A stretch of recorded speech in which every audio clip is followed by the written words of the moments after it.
অবশেষে প্রত্যাশা মতোই তৃণমূল কংগ্রেসের দখলেই থাকলেও কালিয়াচক 1 পঞ্চায়েত সমিতি। প্রায় 1 বছর আগে সভাপতি তসলিমা খাতুন মারা যান।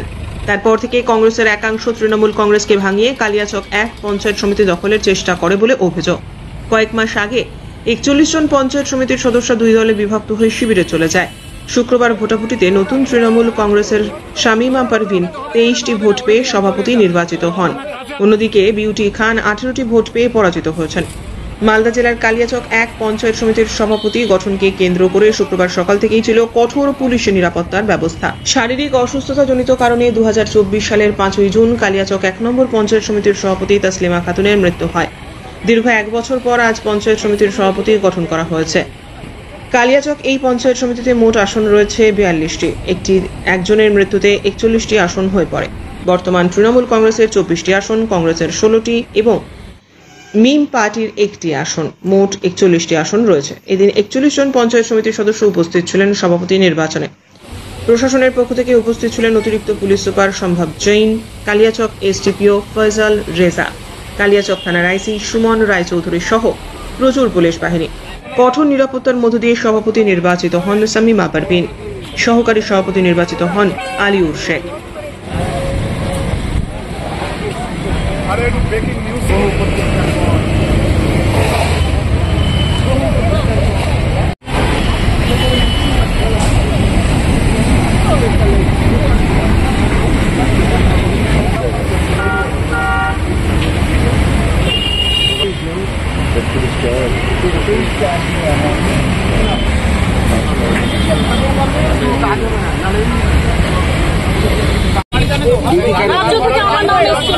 সেটা মেনে নেয়নি। ওরা নিজের ইচ্ছা মতো ভোট করেছে, একতরফা ভোট হয়েছে। ওরা কোন দলে ভোট দিয়েছেন? আপনারা ভোট দিয়েছেন? ওরা টিএমসি দলে। আপনারা কতজন ছিলেন? আমরা 17 জন ছিলাম, 18 জন। 17 জন। তো আপনারা ভোট দিয়েছেন? না, আমরা ভোট দিইনি। ভোট দেননি? না, আমরা ভোট দিইনি। বয়কট করেছেন আপনারা? আপনারা ওখানে ভেতরে ভোট দেননি? না, আমরা ভোট দিইনি। কেউ ভোট দেয়নি আপনাদের? না, আমাদের ভোট হয়নি। কেন? আমাদেরকে দিতে দেয়নি, আমাদেরকে বের করে দিয়েছে প্রশাসন। প্রশাসন বলতে কাদের কথা বলছো? স্যারেরা বের করে দিয়েছে, বিডিও স্যার বের করে দিয়েছে আমাদেরকে। ওরা না, আপনারা কোন দলে? আমরা টিএমসি দলে। আর ওরা কোন দলে? ওরাও টিএমসি দলে। টিএমসি গোষ্ঠীদ্বন্দ্বের জন্য এটা হচ্ছে নাকি? হ্যাঁ, গোষ্ঠীদ্বন্দ্ব কার মধ্যে?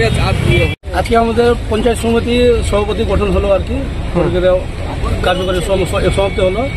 41টা মেম্বার পঞ্চায়েত সমিতি মেম্বার হলো, 42টার মধ্যে একটা মারা গেছিল। 41টার মধ্যে আমরা 23টা, মানে আমাদের পক্ষে সভাপতির পক্ষে 23টা আর বিরোধী পক্ষে 11 জন। কোন কোন দল থেকে প্রতিদ্বন্দ্বিতা করা হয়েছে এখানে? আমাদের টিএমসি মেম্বার, টিএমসি হলো 25, ওর মধ্যে আমরা ভোট প্রক্রিয়া ভোট পেয়েছি, মানে 9-10, 19টা পেয়েছি। আর একটা মিম আছে, 3টা কংগ্রেস আছে। দুটোই তো তৃণমূলেরই প্রার্থী ছিল। ওরা 4-5টা নিয়ে তৃণমূল বলে আর কি বলবো, 4-5টা তৃণমূল বললে হয়ে গেল। আমরা 19টা কোথায় যাবো? আমরা তো তৃণমূল, আমরা তৃণমূলের ফ্ল্যাগ গাড়িতে বেঁধে ঘুরছি, আমরা তৃণমূল না। অরিজিনাল প্রার্থী কে ছিল? আপনাদেরই ছিল? আমাদের ছিল। ওরা দাবি করছে ওরা ওদের ছিল। দাবি করতে পারে ওরা, 4-5টা নিয়ে কি দাবি করবে? 25টার মধ্যে 19টা আমরা আছে, ছোটা নিয়ে কি দাবি করবে ওরা? কে সভাপতি হলো আপনাদের? সভাপতি আমাদের শামিমা পারভিন। আপনার নাম? আমার নাম এমডি আলিউল শেখ, সহকারী সভাপতি। প্রথম করেছে এখানে? আমরা 23 জন থেকেই পাস করেছি। কোন দল থেকে আপনি দাঁড়িয়ে? আপনার তো আরেকজন প্রতিদ্বন্দ্বীও ছিল। হ্যাঁ, ছিল। উনিও তো তৃণমূল থেকে দাঁড়িয়েছিলেন।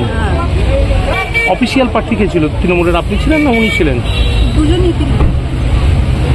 আপনাকে তৃণমূল ছাড়া অন্য কোনো দল সমর্থন করেছে? 3 জন কংগ্রেস করেছে। আজকে থেকে বিগত 1 বছর হয়ে গেল কালিয়াচক পঞ্চায়েত সমিতির সভাপতি গঠন করা হয় তৃণমূলের থেকে, কিন্তু এই সভাপতি কোনো বছরে মারা যায়। 1 বছর থেকে এই সিটটা শূন্য। আমরা বিরোধী হয়ে এইখানে সভাপতি বসানো যায়, সেই সভাপতিকে বসানোর জন্য আমরা একান্তভাবে জোর লাগিয়েছিলাম। তাদের মধ্যে এখন বোঝা যাচ্ছে যে এখন একটা 3 তারিখে ডেট করেছিল, একটা 29 তারিখে ডেট করেছিল, যে কোনো ভাবে হোক লয়ার অর্ডার দেখিয়ে এই ভোটটাকে বাতিল করে দেওয়া হয়েছিল। আজকে 4/7/2025, আজকে আবার নতুনভাবে ভোট করার সিদ্ধান্ত করা হয়। 23 জন টোটাল সদস্য আজকে মিটিংয়ে উপস্থিত ছিলেন। তাদের মধ্যে 23 জন এক পক্ষে গেছেন আর 18 জন আর এক পক্ষে গেছেন। দুজনই আইটিসির প্রার্থী অংশগ্রহণ করেছিলেন। শামীমা পারভিন উনি 23-18 ভোটে নূতন সভাপতি হিসেবে নির্বাচিত হয়েছেন।